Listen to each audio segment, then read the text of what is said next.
Have you ever wondered what the worst episodes of Friends really are? And no, I don't mean the least popular ones. I mean the episodes that even hardcore fans struggle to defend. Over the years, I've watched Friends more times than I can count. And while it's one of the most beloved sitcoms of all time, not every episode deserves a free pass. So in this video, I'm counting down the 10 worst episodes of Friends. By the end, you'll know exactly which episodes out of all 236 are widely considered the weakest, and why some fans like to pretend they don't exist. And fair warning, some of these picks might be a little uncomfortable. Number 10. We're starting with an episode that doesn't seem bad on the surface. The one with a thumb is often seen as harmless growing pains, not an outright failure. The real issue is the episode's confused tone. Physical comedy dominates, and the characters feel undefined.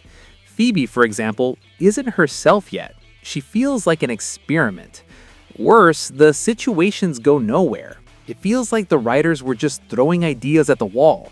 That's why it's number 10. Not because it's terrible, but because it's forgettable, clumsy, and shows Friends was still learning to walk.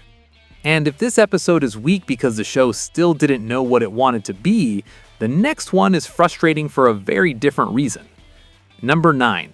The one with the invitation. On paper, this episode should have been huge.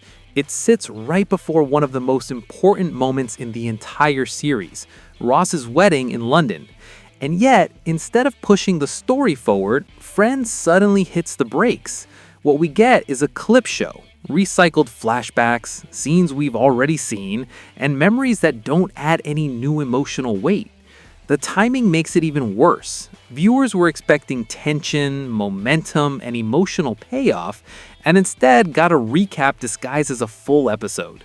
That's why it lands at number 9. Not because it's offensive or outrageous, but because it's unnecessary. And it's one of those episodes many fans instinctively skip on rewatches.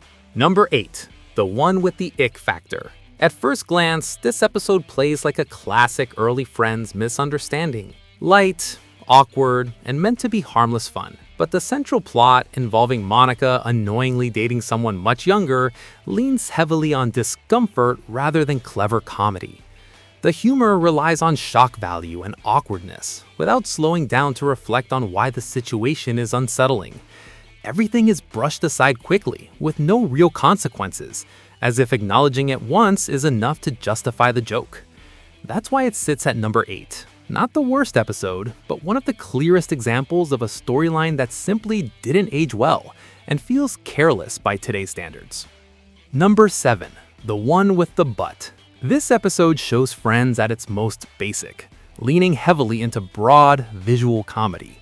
The infamous butt double storyline gets a quick laugh at first, but the joke is stretched far beyond its limits.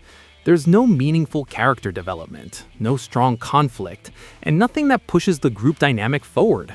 It feels less like a story and more like a collection of easy gags filling time. That's why it ranks at number 7. Not because it's offensive, but because it's lazy. It proves that even a great show can fall flat when it settles for the lowest effort humor.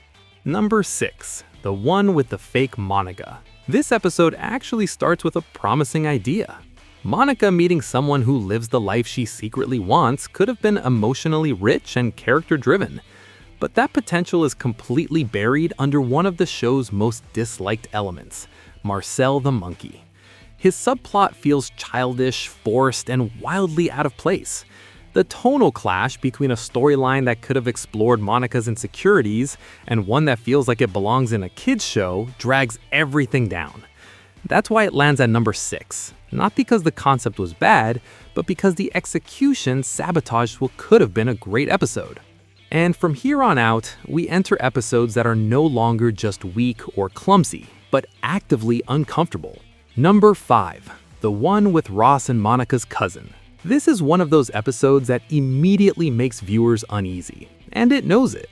The entire plot revolves around Ross being attracted to his cousin, and the episode commits fully to that discomfort.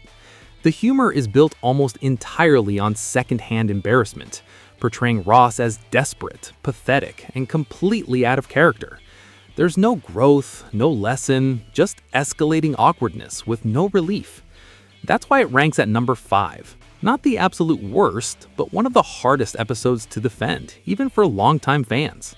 Number 4. The One with the Sharks. On paper, this should have been a solid late-season episode. Familiar characters, standard sitcom setups, nothing risky.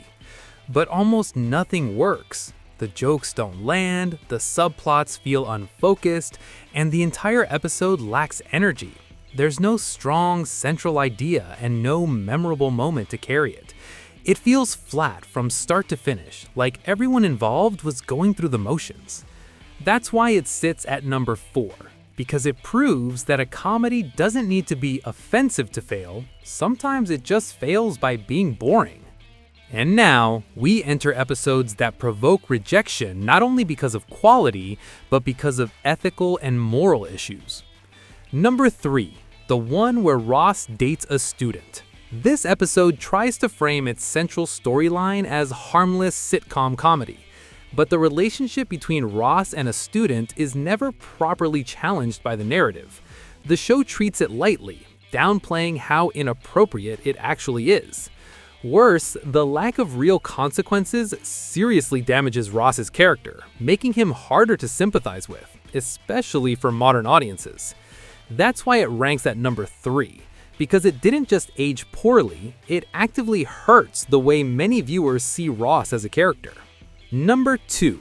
The One with the Truth About London.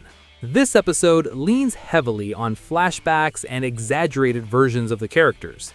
The problem is that much of the humor is built on fat jokes and stereotypes that today feel openly insensitive.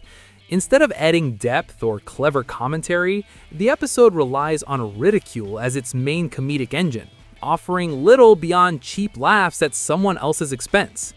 That's why it lands at number 2, not just because it's bad, but because it's genuinely uncomfortable to watch through a modern lens.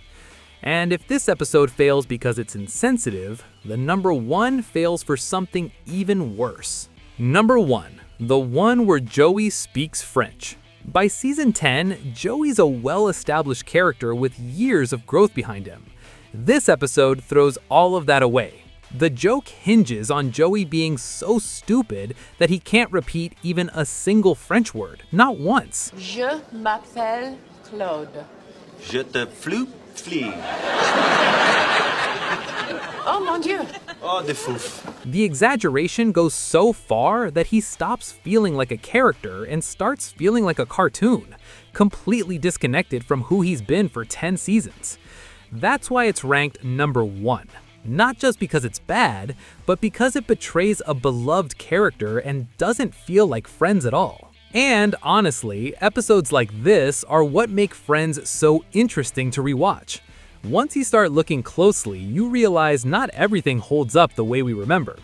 And that doesn't stop at bad episodes. If you enjoyed breaking down the worst moments of the show, you should definitely check out this video right here, where I go through hidden mistakes in Friends that almost no one ever noticed.